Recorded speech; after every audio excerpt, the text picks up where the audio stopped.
días, hermanos. Bueno, pues vamos a continuar con nuestro estudio de la carta a los Hebreos en el capítulo 7, versículos del 25 al 28. Del 25 al 28. Y ha sido titulado este sermón, El sacerdote que necesitas. Dentro de lo que es la teología de la gracia, hermano, o la enseñanza de la gracia, hay tres términos que nosotros tenemos que aprender con mucha puntualidad. Tres términos, porque cuando nosotros estudiamos un texto, necesitamos saber muy puntualmente de qué nos está hablando el texto para poder entenderlo. Si yo no sé de qué me está hablando el texto, me va a costar mucho trabajo, mucho trabajo. También el escritor de esta carta a los Hebreos, después de explicar la cita del Salmo 110:4, ¿te acuerdas que lo vimos la semana pasada? Presenta un resumen totalizador, por decirlo de alguna forma. Da una descripción completa de nuestro único sumo sacerdote Jesucristo y compara su perfecto sacrificio con los sacrificios diarios ofrecidos por los sacerdotes levitas. La muerte de Jesús en la cruz fue un evento único e irrepetible. Escucha, la muerte de Jesús en la cruz fue un evento único e irrepetible. Dentro de la doctrina cristiana, como ya les dije, hay tres puntos que nosotros tenemos que aprender a poder verlos con la mayor claridad posible. Te los voy a explicar para poder entrar a nuestro texto y decirte de qué está hablando nuestro texto. ¿Sí? Antes de hacer todo esto, amado hermano, quiero suplicarte que inclines tu rostro y me acompañes a poner este tiempo en manos de nuestro Dios. Eterno Padre, muchas gracias una vez más por darnos tu palabra, por haber dado a tu Hijo Jesucristo, el sacerdote perfecto necesario para nosotros. Señor, estoy realmente conmovido por lo que veo en el texto. Ayúdame, Señor, a poder explicarlo con claridad a mis hermanos. Ayúdanos también a atesorarlo en nuestro corazón. Ayúdanos a vivirlo. Ayúdanos, Dios,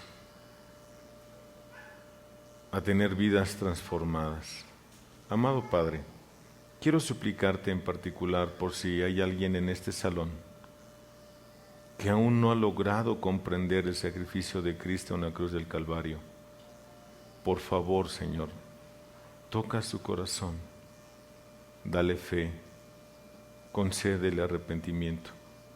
A mí, Dios, úsame, Padre, para que yo pueda exponer con claridad, con puntualidad, con sencillez tu hermosa palabra. Lo ruego, Dios, en el nombre de Jesús, nuestro Salvador. Amén. Pues hay tres doctrinas muy importantes que nosotros tenemos que estudiar. Tres muy importantes. Una, la doctrina de la propiciación. Dos, la doctrina de la expiación. Y tres, la doctrina de la redención. Son tres muy importantes y a veces, y las quiero explicar porque a veces nos confundimos una con otra. Y mi intención no es confundirte, sino explicarte cómo funciona cada una y explicarte cuál es la que está usando nuestro texto para que nosotros lo podamos comprender y ser edificados a través de ella. La primera es la doctrina de la propiciación. Es en las Escrituras el aspecto de la muerte de Cristo en el que vindicó el carácter santo y recto de Dios. Así lo define el Diccionario Teológico Ilustrado de Francisco La Cueva. Así lo describe. Hay un texto que me encanta y lo he citado mucho y me encanta estarlo citando, que es la primera carta de Juan, en el capítulo 2, versículo 2. La primera carta de Juan, en el capítulo 2, versículo 2, dice: Él mismo es la propiciación. Pero para poder entender este texto necesitamos leer el versículo 1. El versículo 1. Hijitos míos, os escribo estas cosas para que no pequéis. Fíjate, para que no pequéis. Y si alguno peca, abogado tenemos para con el Padre, a Jesucristo el justo. ¿Qué hace Jesucristo el justo? Aboga, intercede por nosotros, ¿cierto? Ahora escucha, versículo 2. Él mismo, ¿quién es Él mismo? Jesucristo, es la propiciación por nuestros pecados, y no solo por los nuestros, sino también por los del mundo entero. Cristo es nuestra propiciación.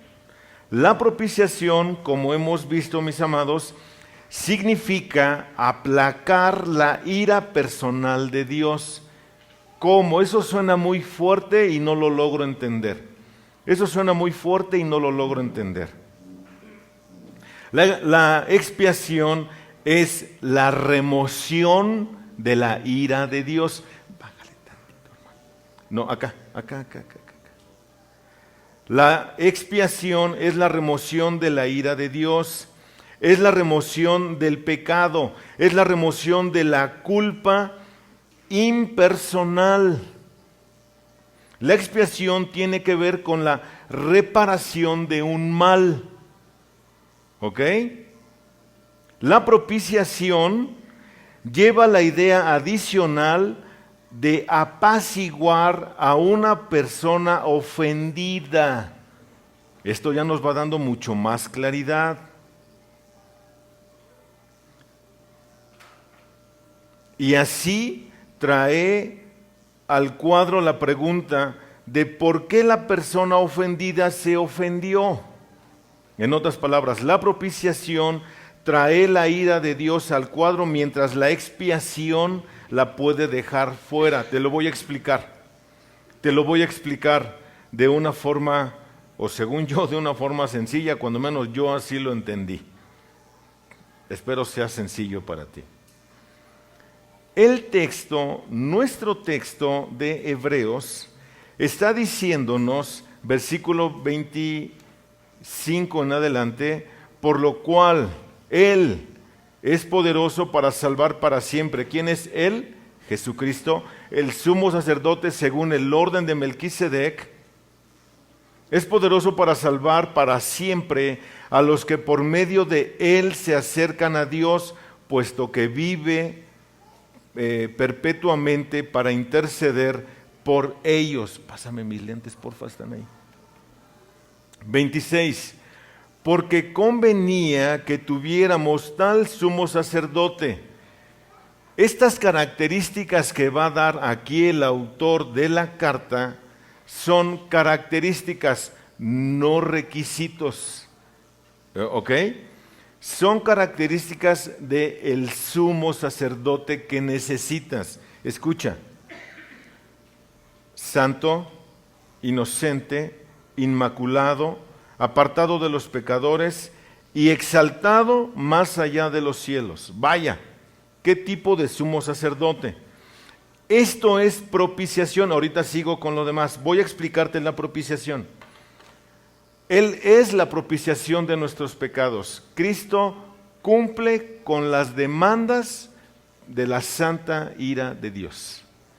En el Antiguo Testamento, los sumos sacerdotes y los sacerdotes intercedían entre el pueblo y Dios. Eran los mediadores entre Dios y el pueblo. ¿Te acuerdas de eso? era por medio de quien entraba el sacerdote o el sumo sacerdote, hacía el sacrificio, no sin antes haber hecho sacrificio por él mismo, entraba al lugar santísimo, ofrecía el sacrificio y él traía el mensaje de Dios para la expiación de los pecados. ¿Sí? Esta expiación tenía que llevar consigo la muerte de un animal, ¿sí? Un macho cabrío sin defecto de 1 año. Sin defecto, procurando que fuera lo más parecido a las demandas de Dios. Por cuanto este animal no cubría perfectamente con todas las demandas y los demandantes, o en este caso más bien los culpables, los pecadores seguían pecando, había que estar una y otra y otra y otra y otra vez haciendo constantemente este ritual para el perdón de los pecados. Por eso es importante que Cristo es el Cordero de Dios. Fíjate, los pecadores traían hasta el altar un cordero sin defecto, macho, de 1 año. Tenía que ser un animal perfecto. Pero este seguía pecando, entonces tenía que traer otro animal, y otro animal, y otro animal. ¿Cierto? Cristo satisface las demandas de Dios. Dios demandaba santidad del pueblo y Dios demandaba santidad en el sacrificio. ¿Sí? El único que puede cumplir esas demandas de santidad es Jesucristo. Por eso dice Juan el Bautista: he aquí el Cordero de Dios que quita el pecado del mundo. ¿Cierto? Él es el Cordero, porque yo podía traer mi Cordero, pero pues, después de que yo pecara otra vez hay que traer otro, y si pecaba otra vez otro. El Cordero de Dios es perfecto, es santo, es suficiente para que Dios, el ofendido a través del pecado, se quedara quieto. Por eso digo que es Dios salvándonos de Dios. No había otra forma. Esto es expiación.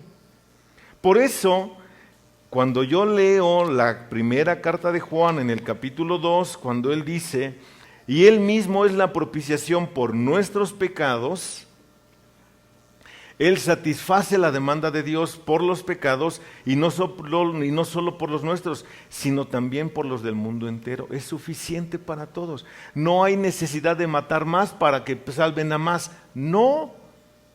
Este es limpio, puro, perfecto. ¿Cierto?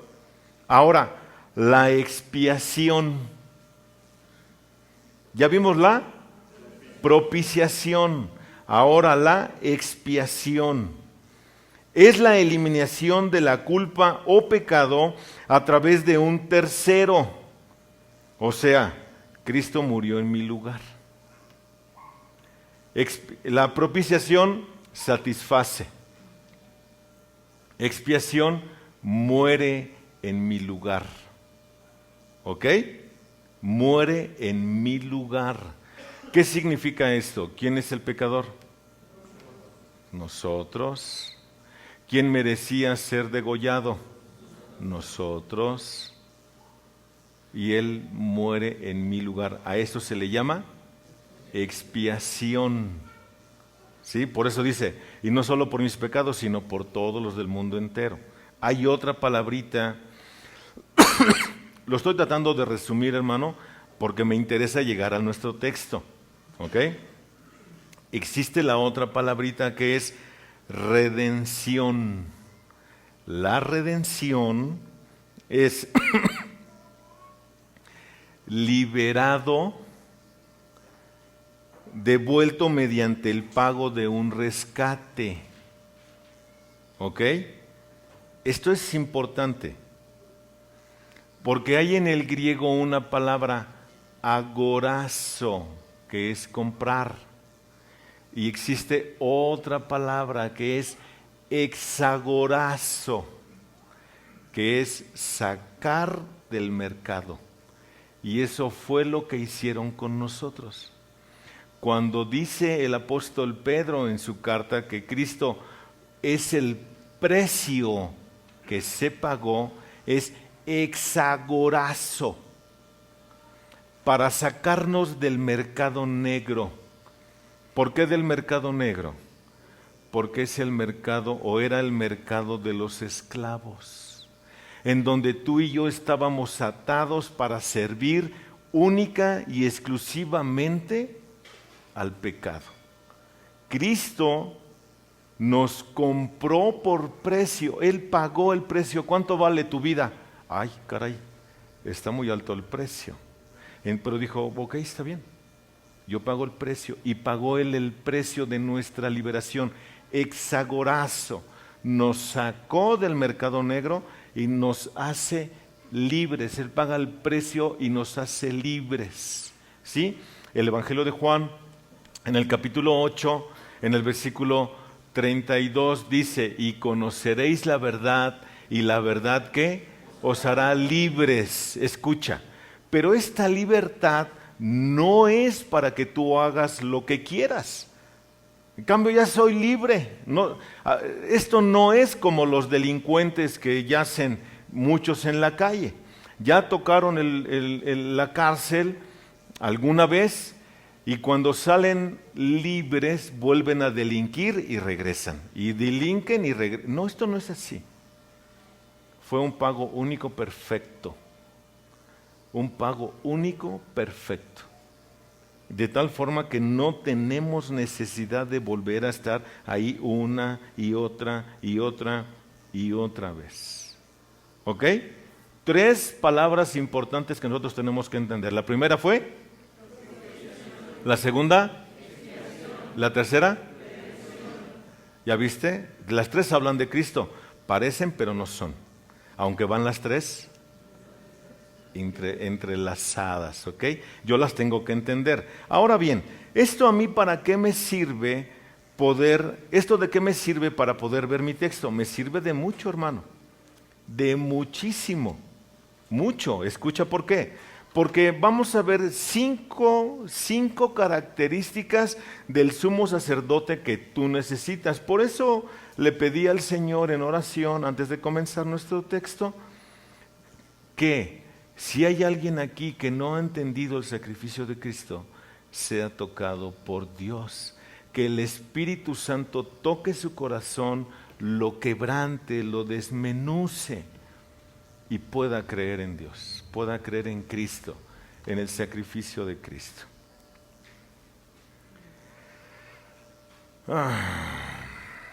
¿Resumí tanto? Bueno, ya está.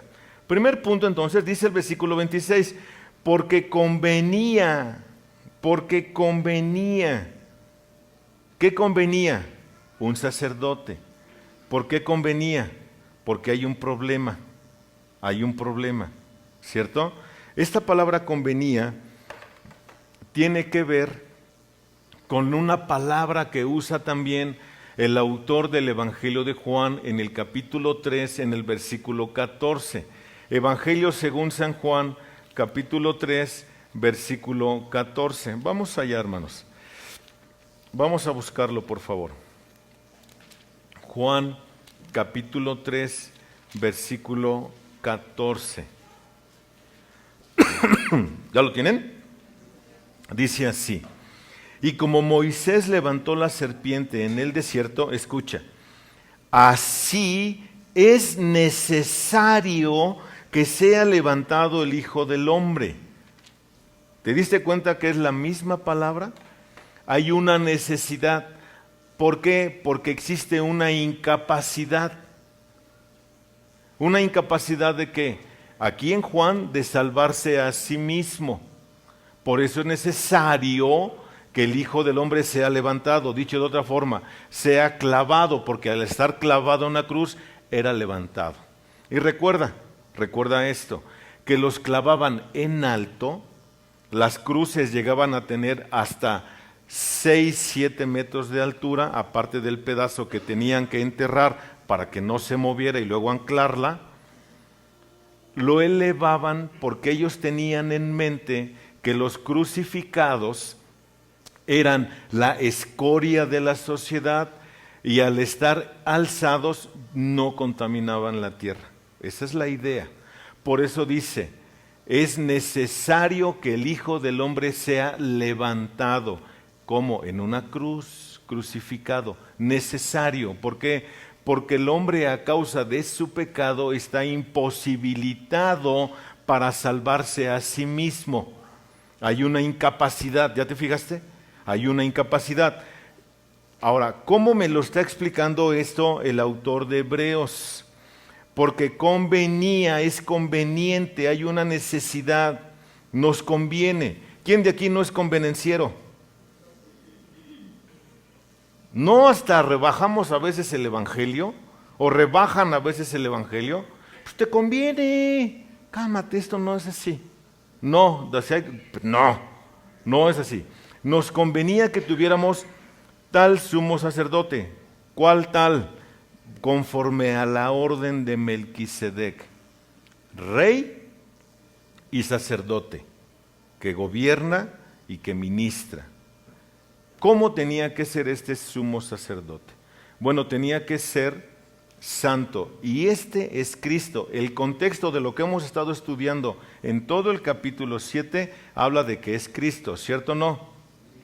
Entonces, todos sabemos, bueno, más bien aquí dice que tiene que ser santo. Me gusta la traducción que usa la Nueva Versión Internacional de este texto. Escucha, nos convenía, lo hace ya personal, nos convenía tener un sumo sacerdote así. Escucha cómo cambia el texto. Santo, irreprochable, puro, apartado de los pecadores y exaltado sobre los cielos. A diferencia de los otros sumos sacerdotes, él no tiene que ofrecer sacrificio día tras día, primero por sus propios pecados y luego por los pecados del pueblo, porque él ofreció el sacrificio una sola vez y para siempre cuando se ofreció a sí mismo. De hecho, la ley designa como sumos sacerdotes a hombres débiles, pero el juramento posterior a la ley designa al Hijo, quien ha sido hecho perfecto para siempre. Entonces, nos convenía un sumo sacerdote que fuera santo, o que es santo. Santo, Josios, que literalmente significa consagrado a Dios, no solo apartado del pecado legalmente, o apartado legalmente como creyentes, todos somos santos en el sentido de estar separados en Cristo para justicia, ¿cierto? Porque estamos apartados. Tenemos una santidad, ¿qué? Posicional, y hoy tenemos una santidad progresiva. Debemos de ir progresando cada vez más en nuestra santidad y dejar de parecernos al mundo. Se nos cuenta por justos en Cristo. ¿Por qué se nos cuenta por justos en Cristo? Porque nos ha sido imputada la justicia de Cristo. Era necesario tener un sumo sacerdote santo. Nos es imputada la justicia de Cristo, ¿cierto? Él era santo desde el principio, y cuando digo era, no significa que dejó de serlo, sino que siempre ha sido santo. ¿Cuándo? Desde el principio. Él es santo desde el principio. Es eternamente santo. Y hablando en su constitución humana, desde el nacimiento que él tuvo en este mundo, es santo. Hablando como hombre, esta constitución humana de este sumo sacerdote. Dicho de otra forma, el ser santo también significa que es o era, hablando de hace poco más de 2000 años, él era incapaz de pecar. Incapaz de pecar. Nota lo que él dijo de sí mismo allá en el Evangelio de Juan, en el capítulo 14, en el versículo 30. Juan 14, 30.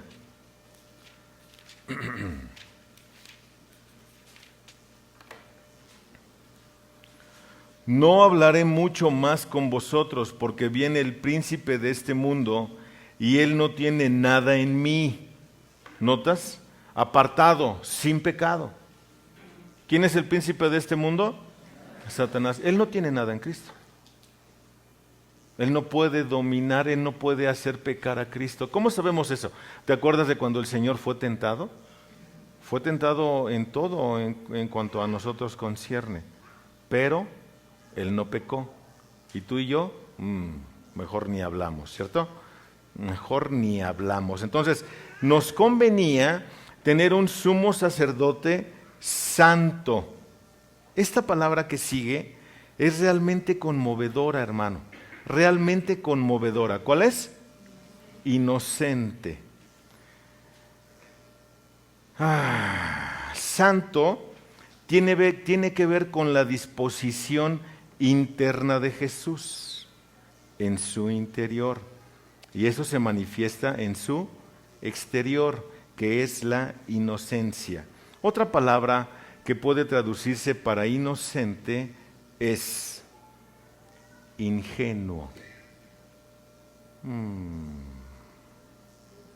Híjole, hermano.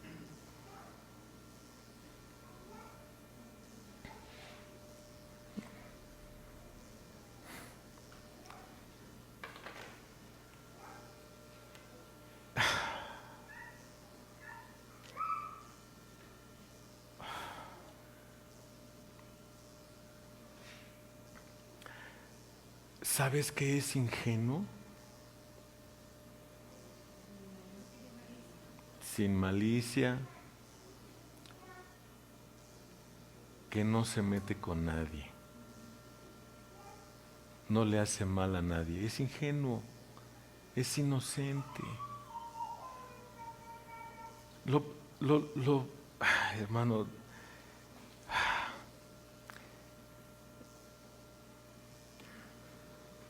él no se metió con nadie, hermano. Él no le hizo mal a nadie. Eso es inocente, ingenuo. ¿A poco tú eres inocente? ¿A poco los niños son inocentes? No, ¿verdad que no?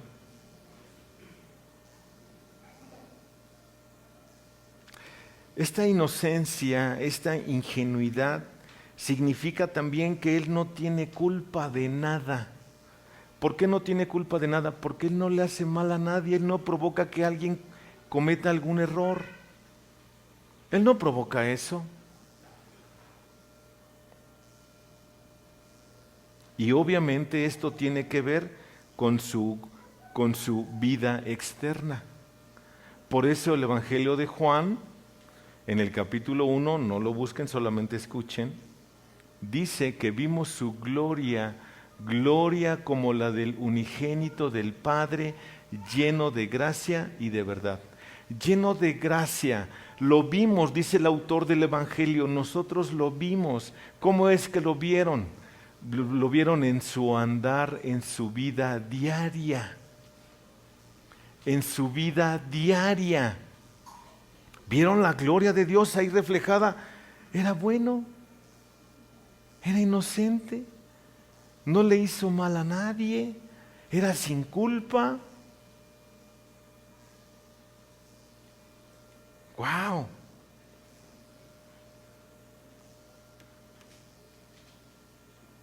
Ahora noten el contraste, mis amados, que hay entre Jesús y los sumos sacerdotes del Antiguo Testamento. ¿Por qué es necesario hacer este contraste? Escucha el versículo 27, que no necesita, como aquellos sumos sacerdotes, ofrecer sacrificios diariamente. No los necesita. ¿Por qué? Porque los sumos sacerdotes primero tenían que ofrecer sacrificios por sí mismos, porque ellos sí tenían culpa, ellos no eran inocentes. ¿Cierto? Escucha, primero por sus propios pecados y después por los pecados del pueblo. ¿Cristo no tiene que hacer eso? ¡Wow! Es impresionante, hermano.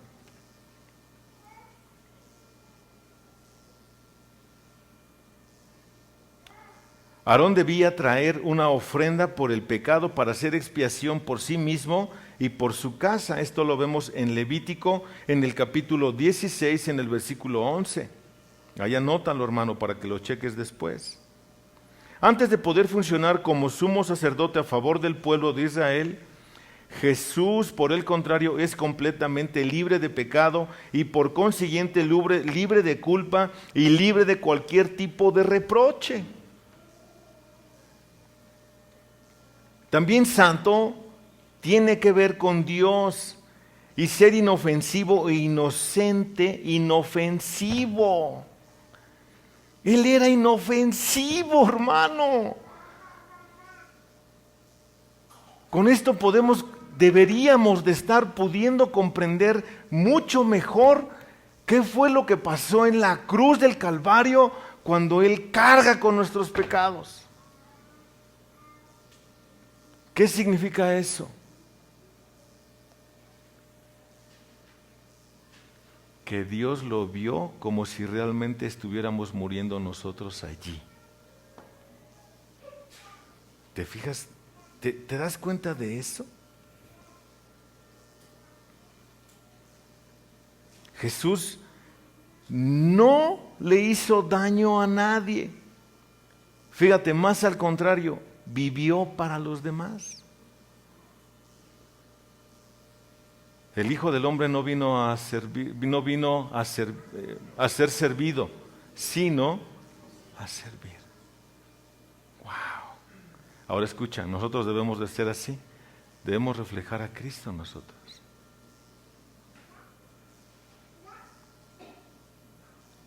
Vino a servir a los demás, vino a hacerles el bien. Inclusive a aquellos quienes le habían hecho mal, inclusive a aquellos a los que él les hizo bien, inclusive a aquellos que él sabía que le iban a hacer mal. ¿Y tú y yo cómo respondemos ante las pruebitas?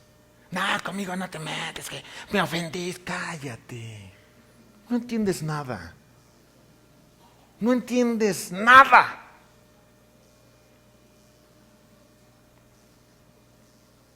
¿Qué tanto te defiendes? ¿Qué tanto hablas? Si tenemos de ejemplo a Cristo, que Él no abrió su boca, como oveja ante sus trasquiladores, ahí fue. ¿No dice eso Romanos en el capítulo 8? Y tú sí defiendes y defiendes tus derechos. Ay, hermano, no hemos entendido el Evangelio. No hemos entendido la persona de Cristo. De verdad, hermano. Si entender el Evangelio no provoca que tu vida cambie, no lo has entendido. Sigues ensimismado.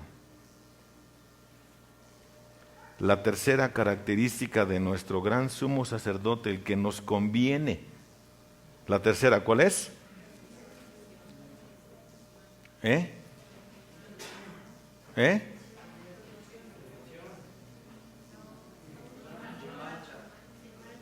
Lean el texto, hermanos. Inmaculado, dice la Biblia de las Américas.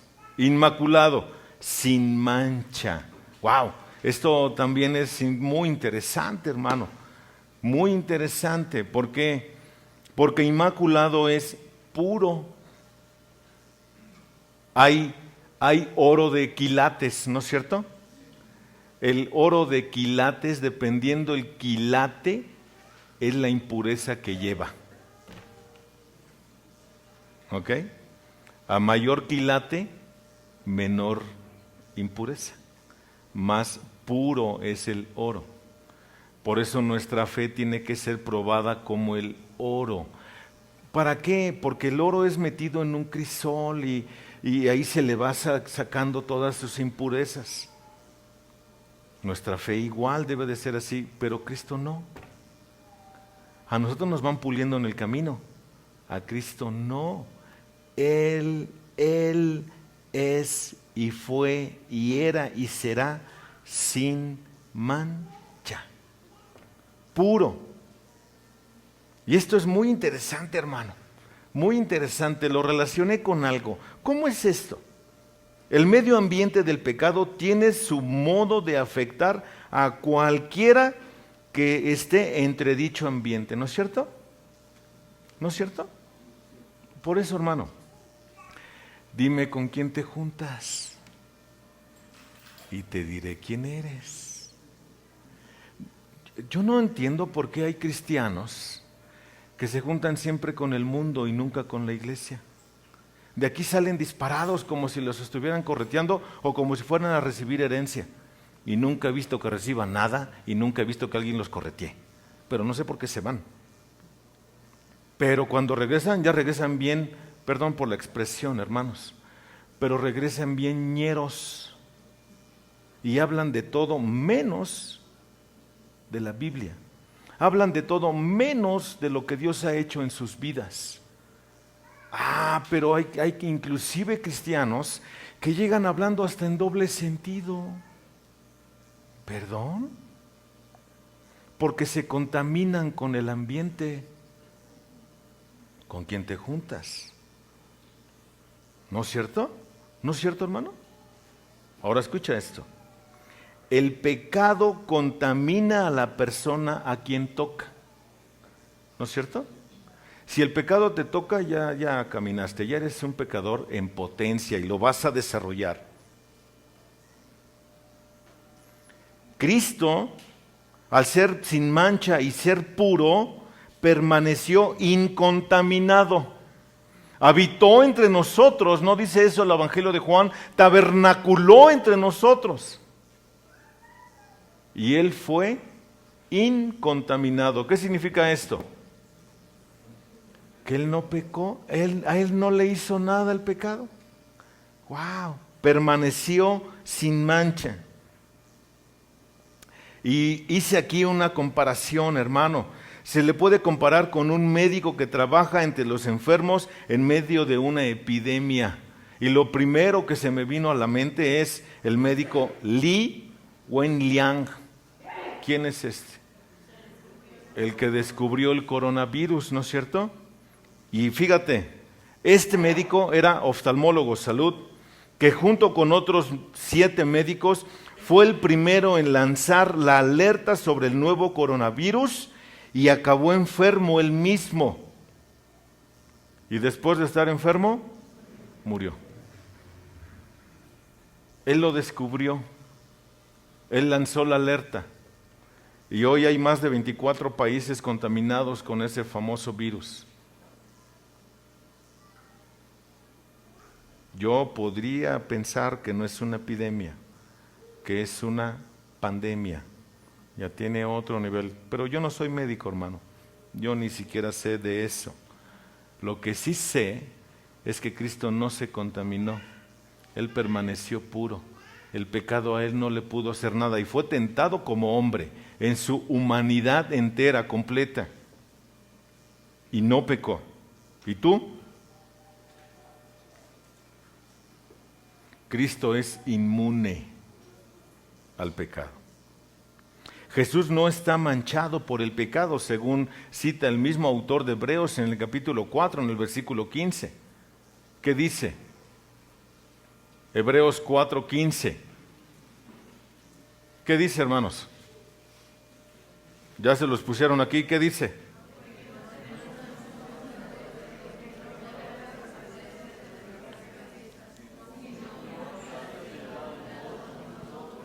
Pero sin pecado, ¿te fijas? Fue tentado igual que nosotros, pero Él no pecó, se permaneció puro. Él está libre de cualquier defecto espiritual o moral. Por eso es el perfecto Cordero de Dios. ¿Ya me estás entendiendo por qué quise explicarte lo que es la propiciación? ¿Ya lo entendiste? Piensa en esto, hermano. Él es el Cordero de Dios que quita el pecado del mundo. Otra vez, el mismo ejemplo. Tú llegabas con tu animalito para que fuera sacrificado por tus pecados y Dios trae el bueno. ¿Te imaginas, hermano? Es eso exactamente. Tú traes tus animalitos ahí todos feos, lombricientos. Y el Señor trae uno bueno.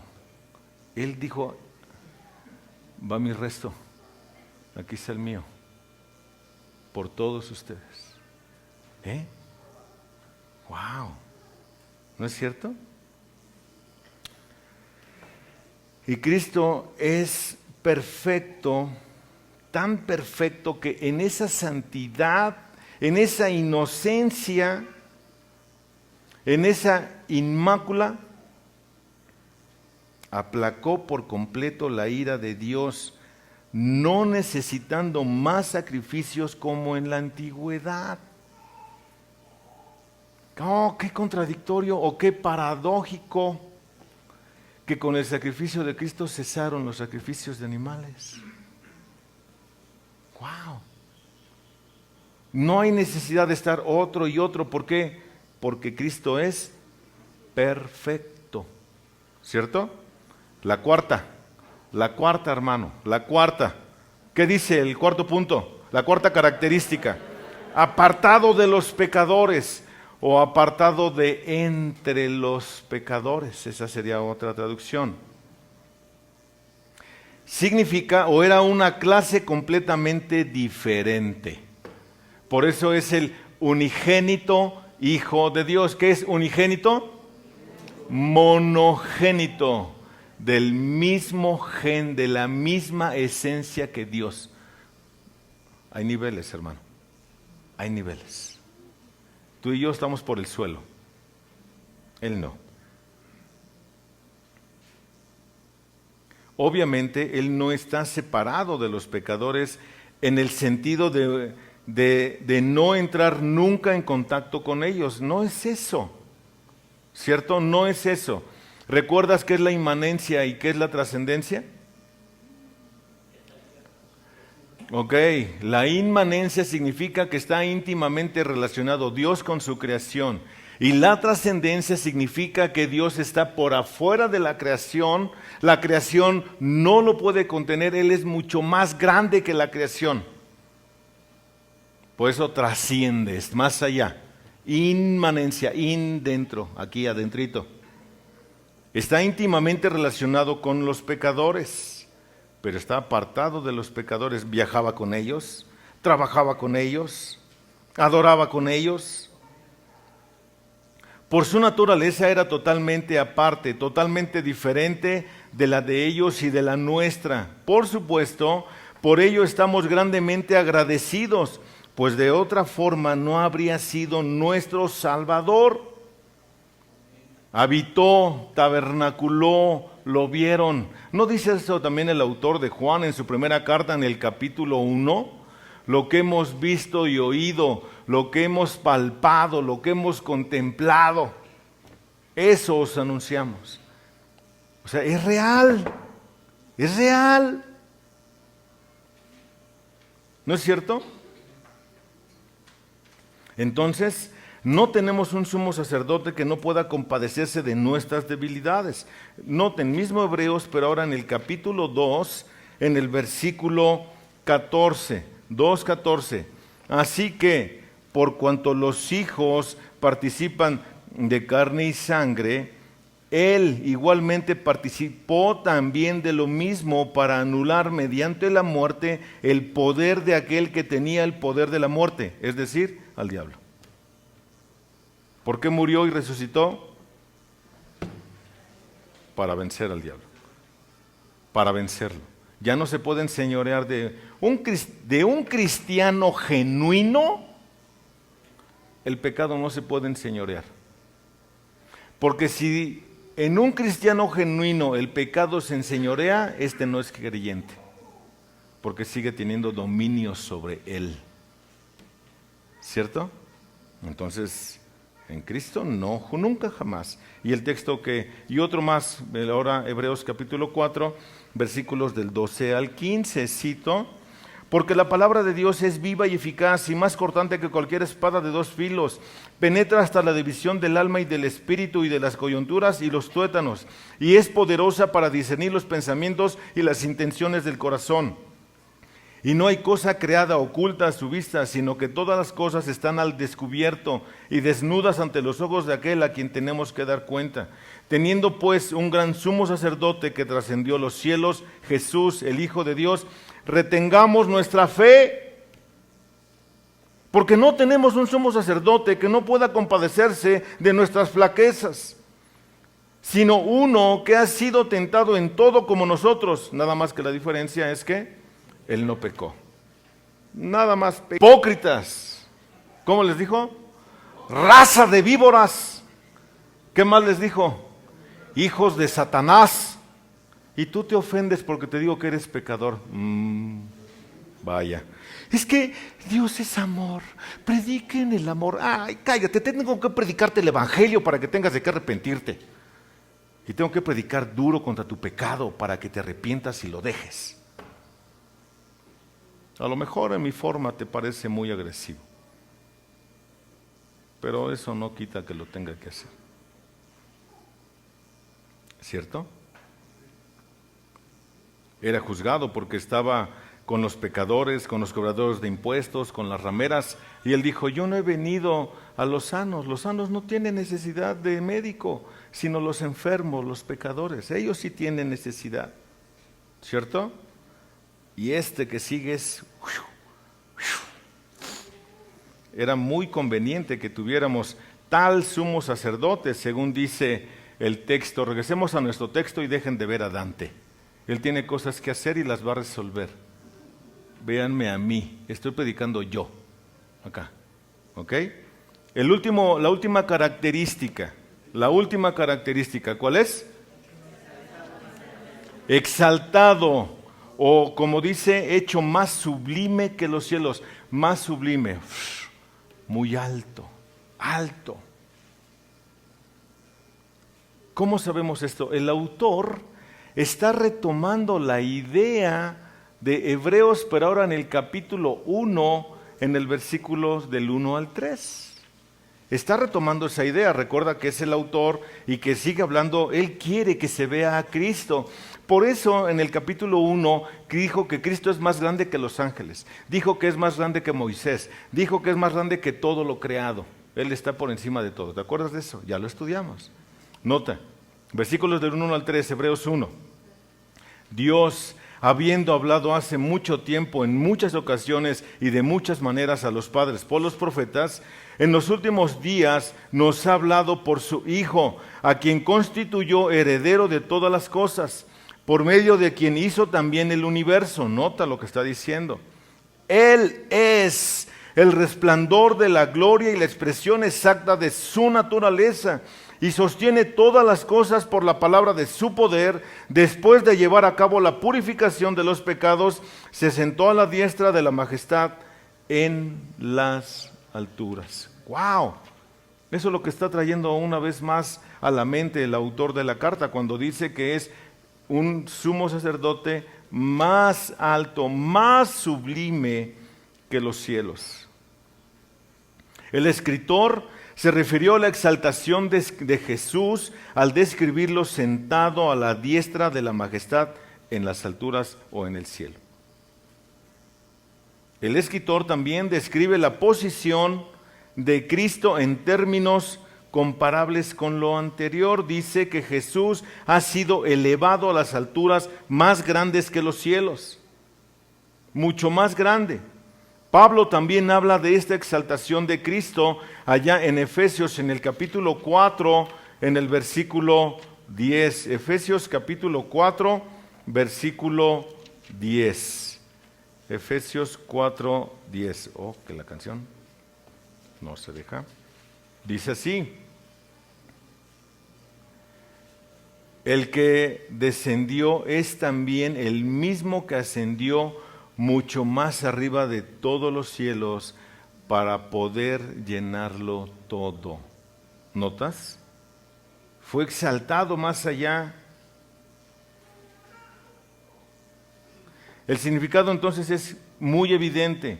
Jesús ocupa la más alta posición inimaginable. Inimaginable. ¿A causa de qué Él fue exaltado más allá de los cielos? ¿A causa de qué? A causa de su obediencia.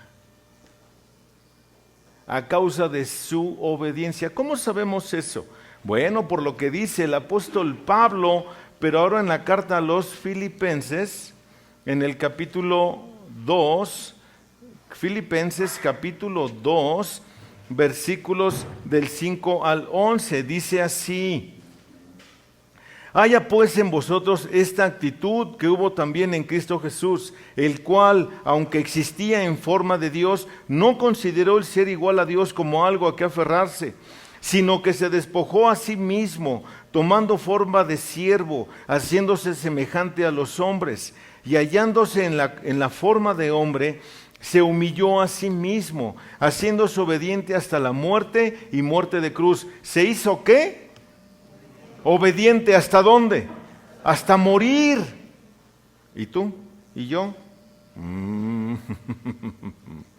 Por lo cual, escucha, por lo cual, ¿qué es por lo cual? Acerca o porque se hizo obediente hasta la muerte de cruz, Dios también le exaltó hasta lo sumo. ¿Sabes qué es sumo? Es la palabra hiper. Hiper. Hay un hipermercado. Bueno, aquí no he escuchado de ningún hipermercado, pero allá en la Ciudad de México o en CDMX, rumbo a el templo mariano más grande de toda Latinoamérica, lleno de idolatría, llamado así la Basílica de Doña Guadalupe, porque ya no está inmaculada, hermano, ya no. Ahí hay un hipermercado, un mercado gigante. Dios lo exaltó, lo hizo muy, muy, muy, muy alto. Es lo que está diciendo el texto. ¿A causa de qué? De su obediencia. Escucha. Y le confirió o le dio el nombre que es sobre todo nombre. ¿Cuál nombre? ¿Cuál es el nombre que le dio para ser exaltado? Señor, el dueño. ¿No? Señor, Curios. Y ve la exaltación. Para que al nombre de Jesús se doble toda rodilla de los que están en el cielo y en la tierra y debajo de la tierra, y toda lengua confiese que Jesús es. Ahí está el nombre. Ahí está el nombre. ¿Para qué? Para la gloria de Dios Padre. Ahora, tiene mucho que ver los nombres, porque es Jesús y Señor.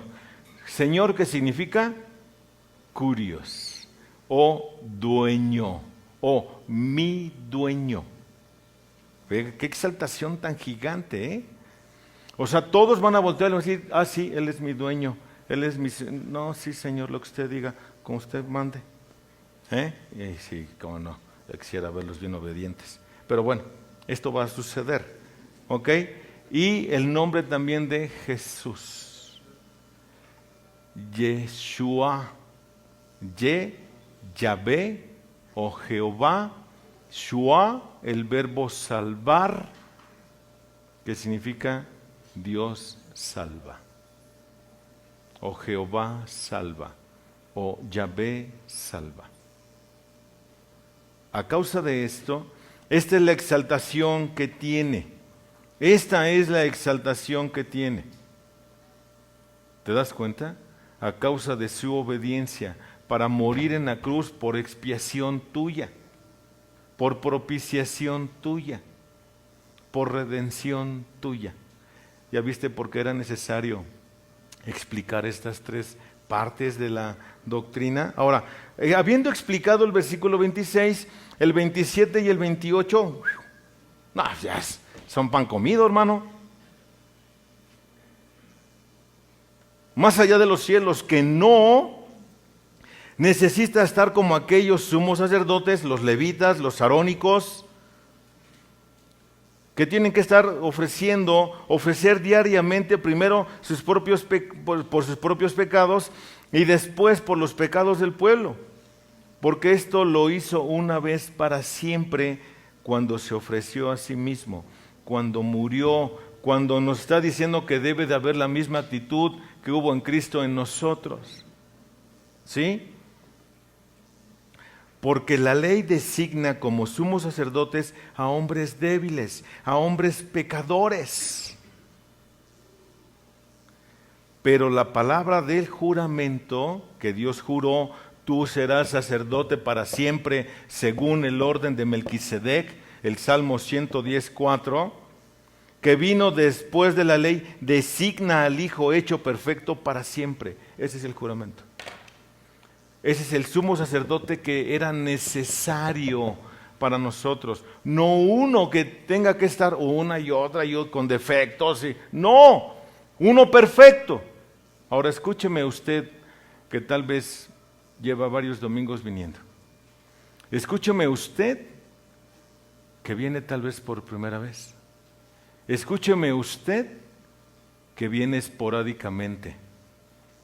Escúcheme usted, que no termina de cambiar. Escúchenme.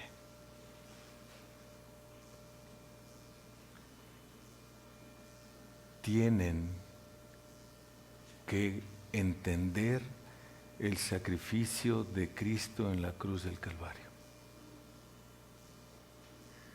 Mire, si usted no lo ha entendido, pero usted ha participado de la Santa Cena, usted tiene un problema gigante con Dios, muy enorme.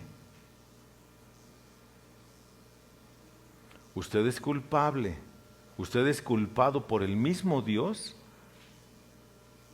por la muerte de Cristo. Y hay de aquel que haga tropezar a uno de estos. Mejor le sería que se le atara una piedra de molino al cuello y que fuese arrojado al fondo del mar. Usted que no termina de cambiar. Si usted no termina de cambiar y usted anda pleiteado con quien sea, usted tenga cuidado de decir que es cristiano, porque Dios le va a salir al encuentro. Porque si usted dice que es cristiano y usted sigue pecando de la forma en la que peca,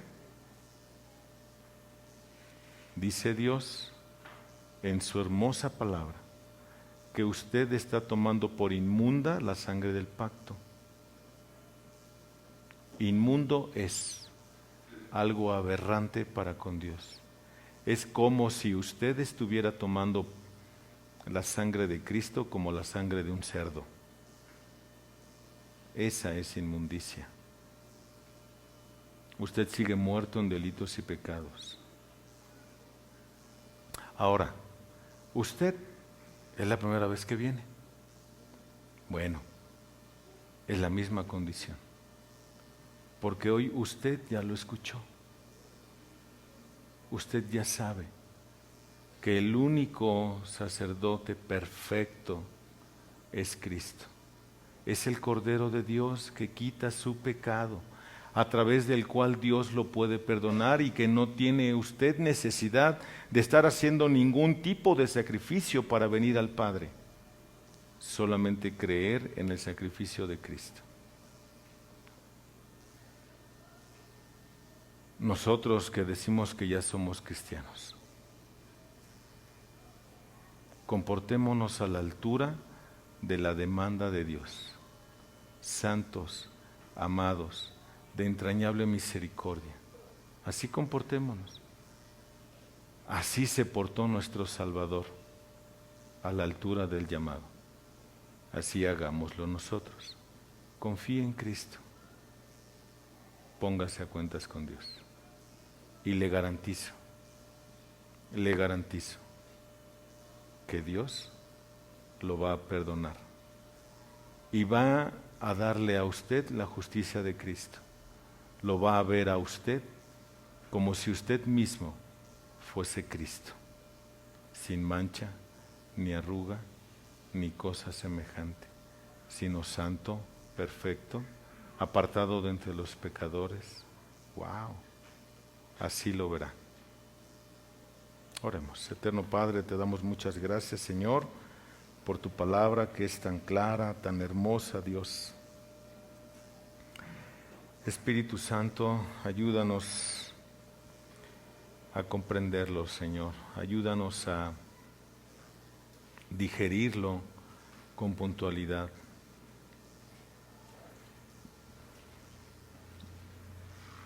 Padre,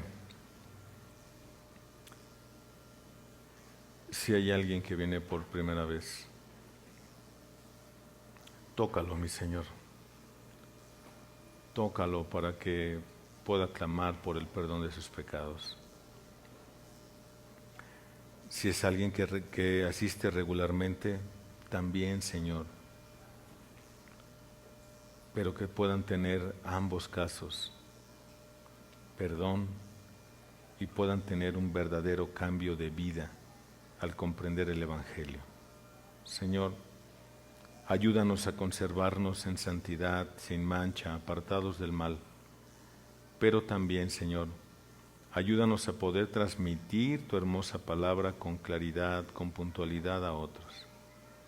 Ayúdanos a ser hacedores de tu palabra, no solamente oidores olvidadizos. Que no se nos olvide, Señor, que quede grabada, que quede tatuada en nuestros corazones para poder vivirla. Señor, despídenos en paz, llévanos con bien a casa si es que alguien va a retirarse. Pero a los que nos quedamos, Señor, ayúdanos a gozarnos con nuestros hermanos Mauricio y Maín y por supuesto con el pequeño Gio. Ayúdanos, Dios, a pasar una tarde hermosa donde tú seas glorificado a través de nuestras vidas. En el nombre de nuestro Señor Jesús oramos, eterno Señor.